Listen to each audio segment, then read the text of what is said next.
Breast Liberation Challenge, honoring Mary's birthday, which is today. Happy birthday, Mary, up in heaven. And let's start. We're going to take our left hand, put it on our upper right arm, and our right hand on our upper left leg area. And this is a practice called Jin Shin Jyutsu, brought to us from Japan with Mary Burmeister. She brought it to us and wrote the final text in 1979. And there's thousands of practitioners all over the world doing this healing art. It is like acupuncture but without the needles. And it is the easiest modality that I found for self-healing. And I practiced and studied over 30 different modalities. So the hardest part of Jin Shin is to remember. And Jin Shin philosophy is getting to know thyself. So it is a great practice to really do the inner work. Mary believed that the outer, or the unmanifested, which is out here, your mental and emotional bodies, become the manifested, this physical body. So any disease or any projects you had, she liked to call them projects rather than a thing or a label, so that way you can work on it. And it is done with a position to hold, just like acupuncture. Instead of needles, you use your hands. And also you could use your fingers and toes. You can hold them as well. That's one component of Jin Shin. The next one is breath. She said 36 breaths in a day keeps the doctor away. So that's about 17 to 20 minutes of conscious breath work. And last component is the smile, where she would say, drop your shoulders and smile. And that actually helps good endorphins get produced in your body, in your brain, and get to circulate throughout your body to bring you in a higher vibration, a higher frequency, where love and compassion and understanding live, and not viruses, bacteria, and where cancer can live. That is low vibration. And how you talk to yourself is so important. When I was sick with Hashimoto's, the way I spoke to myself was very demeaning, very self-loathing, not positive whatsoever. I would beat myself up constantly. And it might be because I woke up with a new pain that day and I was very frustrated. So I would damn my body instead of loving my body. And when things started to change is when I started saying, every day I wake up better and better and better, or my health is coming back with every breath I take. Different affirmations to say certain things or frequencies to manifest, because everything that that is out there, everything you see was created from a thought first. So if you really think about that, what a great co-creator you can be simply by your thoughts and where you're coming from. In fact, in the Bible, they took out true prayer, which is to feel it in your body. Feel that you have 100% health. Feel that you have zero sickness in your body, and you feel energized and vibrant the way you were supposed to be. Toxins, words, environments, conditions get in the way and keep us sick. And it's our job to be aware of that, have that awareness, and that awareness comes with questioning. Does this serve me now? How can I learn from this? How can I grow from this event instead of it taking me down? And that's life. Life throws you different things for you to kind of observe or contemplate or change your perspective on it, how you can change it to be a more positive, or how you can benefit from things. When I was looking at Hashimoto's, being diagnosed with it, You know, at first it scared me because he said that once you have one autoimmune disease, you have 3 or 4 others, that I would be on a lifelong pill for the rest of my life. A pill that did not suit me well, the heart palpitations I would get, or the instant 0 to 100 in rage or frustration that would just shoot up there, and I didn't even know who I was anymore. It's not the person I wanted to, become. You know, getting out of my car and yelling at people because I didn't like the way they drove. That was one of the events that kind of changed my life, because I didn't remember how I got to the car in front of me yelling at them. But I snapped out of it when I started walking back, and I realized, where am I? Like, what am I doing? And that's when I realized I saw red for the first time and went like cray cray. And it never happened well, maybe it happened one other time, but it was a much different situation. And yeah, look at any time that you've lost your temper or lost your emotion into it being too much. Nothing good really comes out of it, except for the awareness that you don't want to have that happen again.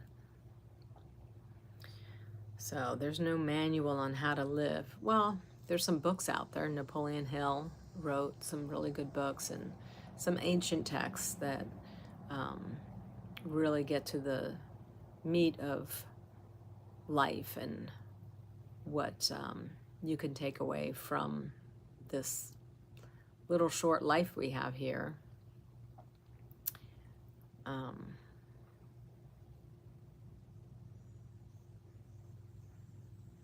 So I hope you found this series, these 21 days, beneficial. Hopefully you can write in the comments any improvements or anything that you got out of it. Please share it with other people. Breast cancer is pretty popular, and being a scientist and a researcher and having a master's degree in molecular biology, when I was for 10.5 years working in a lab to help with the cancer and get to know and understand it, what was fascinating to me is that they never talked to the person itself, its experience, its trauma, the trapped trauma from the history of events from genetics or from your ancestors. All that matters, because you can hold up to 7 generations forward and back. And that's why when you start breaking down some systems, some belief systems, things like, you can do anything you put your mind to. It's just not words coming out or motivation. It's true. When you really focus on what you want, and when you ask most people, hey, what do you want? They always tell you what they don't want. Well, that's good, but answer the question, what do you want? Like, if you want the 100% health where you're vibrant and feel amazing all day, you got to do the work. You can't just say, oh, well, I'm happy and healthy every day. You got to try different things. And what works for you might not work for me, but I've studied over 30 different modalities, so I'm pretty sure I can figure out something that's going to help you kind of get over that hump, or have that realization or that aha moment, or just to change your perspective, to ask a question so that way your perspective change and see something so much more brighter and better for you.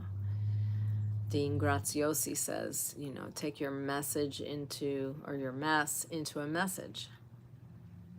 And, once you see someone heal themselves from Hashimoto's or no longer have menopausal symptoms, you kind of want to know what they're doing. You kind of want to experiment and see, hey, can that work for me? And that's what I would like to do. And I'm looking at building a community online as well as in person, to do in-person retreats, because there's nothing like being in the presence of someone that can hold a safe container for you, hold a safe and sacred space for you, because there's a lot of trauma out there, and to be vulnerable is very uncomfortable at times. Now we're going to switch. We're going to take our left hand, go on our right upper leg, take our right hand and upper left arm. And like we said earlier, this is a practice called Jin Shin Jyutsu. You're supposed to do this practice for 21 days, 3 times a day, 20 minutes, 10 and 10 on each side. It's a total of 1 hour a day to help harmonize any breast projects that you may have, whether it's cancer, a clogged duct, if you're breastfeeding, even if you want them bigger, or smaller, why not put that affirmation out there and spend the 10 minutes not only doing this position, but seeing you in your new body, in your new self. And as you share your experiences, other people can learn. And I will be doing that more and more in the future, doing some lives, and getting the information of Jin Shin Jyutsu out there. Because it's so easy and effortless. You could do this riding in a car, watching TV, right before you go to sleep. Lean on your side. And do this maneuver here, or this flow.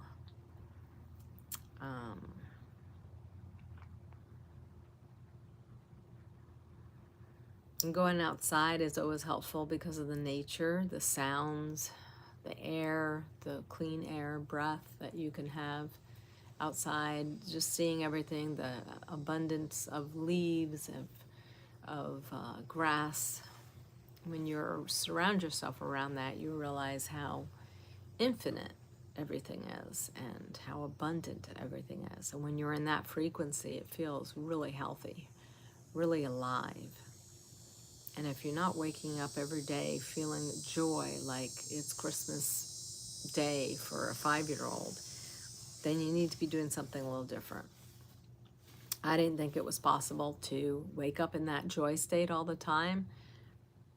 I'm doing it, and some days are harder than others, sure, but when you get that momentum, you don't want to go back to the old habits, the old ways, because I didn't feel well. The heaviness I felt, the aches and pains, it's like, no thanks, I'll do the work. And it's not that much time. And you can find stolen moments during the day, standing in line, waiting, whether it's in a car or a line at the bank. Like taking those moments to just be, close your eyes and just think of peace and love and radiate that. And your aura goes out, 6 to 12 feet, depending how big it is and how you work on your chakras. But what good you can do in the world to go out into popular spaces and bring that frequency in there to help people. I'll be on a flight here for a spiritual retreat in the Big Island, actually tomorrow, and I have my own little routines that I do on the plane to help me not only harmonize my own emotions, whether it be nervousness for flying or just uncertainty or just other people's energies, but I'll sit on that plane and really cultivate good energy, good thoughts, and then I radiate out like a sun, this goodness. And ever since doing this now for, 4 or 5 years now, have great experiences. There was a time where the flight was delayed when there was fires happening in California. We were going out there for a family event, and everybody else in the family was reacting to, the canceled flight, and I just held space and just knew everything was going to work out for the highest and best good for all of us. And that just played with the kids. The kids didn't really know what was going on. It was their first plane ride. So it was a challenging time, but it didn't have to be challenging. I just switched it because everybody else was freaking out. I didn't need to add to that pain and misery. So I did the opposite. And we got on a different flight, and we got there eventually, and it was quite the experience, but we got to experience it together as a family. And we made really good memories too, out of something that could have been a bad memory.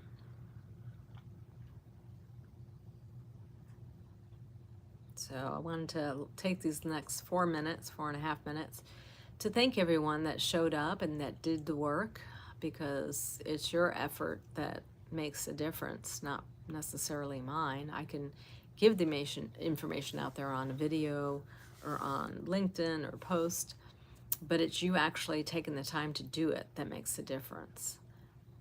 Tony Robbins used to say, knowledge is power. And I didn't agree with that. I would say knowledge is potential power, because I've been to a lot of his events, Unleash the Power Within. And if you don't show up 100% and do the work and not feel, oh, this is stupid, I don't want to do this, this is embarrassing, I don't want to be this vulnerable in front of 10,000 people, you're not going to get the benefit you're going to get if you would really go all in and just see you and Tony in the room, not everybody else. It makes a huge difference. And I had huge shifts on there, including walking on hot coals. That was pretty cool, and I did not get burnt. I did have little black marks on my feet, but I did not get burnt, because I believed that I could walk on the hot coals, and I kept on saying cold moss, and that's what it felt like, cold moss walking across, but it was red hot coals. And it was very empowering to know that I am stronger than what this physical body is. And that was very empowering. And when I bent a fork for the first time in meditation and bent all the prongs and the actual fork handle, that was really motivating too, because I never thought I could do that, but you get yourself in the right state, you can do anything, including healing yourself. It comes with practice, because we have old habits, old behaviors, old talks, old habits that we tell ourselves, that when you undo that, that's when you can find your light and find who you really are. And you change. And you don't just change for other people, you change for yourself. That is the only competition, is with self. Being 2% more better than you were the day before. Not what your coworker is doing and how you can one-up them. It's not like, even though we were taught with the cartoons in the 60s and 70s, we were taught how miserable work is and what an asshole your boss is and all the things. Programmed. We were programmed. So when we undo all that and we have our own programming, then things really change for the better. And it's constant work. It's not one and done. You don't go to the gym and have a fabulous body and then call it quits. You work on that daily. Just like your muscles, there's no muscles in your brain, but it is a muscle when you say that, every time something happens, A happens, B is your response. Well, don't respond next time. Kind of observe and see how you can change the situation. That's powerful. And when you can start doing that on a daily basis, then it becomes magical, and then it just becomes fun. And you figure out how you can manipulate your bad day now to a great day. And when you can do that shift, like within seconds instead of days or months, seconds, that's when the real magic happens. And I've been in a lot of Irish discussions with my husband, and it ends up, he used to call me crazy because I could come down from here down to calm and be calm, because I would hold, do JSJ things. And he would call me crazy because it's like, you were really mad 1 second and now you're not. Like, what is that? So to control your emotions is very powerful. And people think you're crazy. I say, I'm crazy good. So there's that. So rounding out these next 10 seconds, I thank you for being here. I thank Mary and Master Yoro for bringing this wonderful art to America. And I thank Mary for having this birthday. And I thank you for being a part of it. And many blessings to you. Namaste until the next.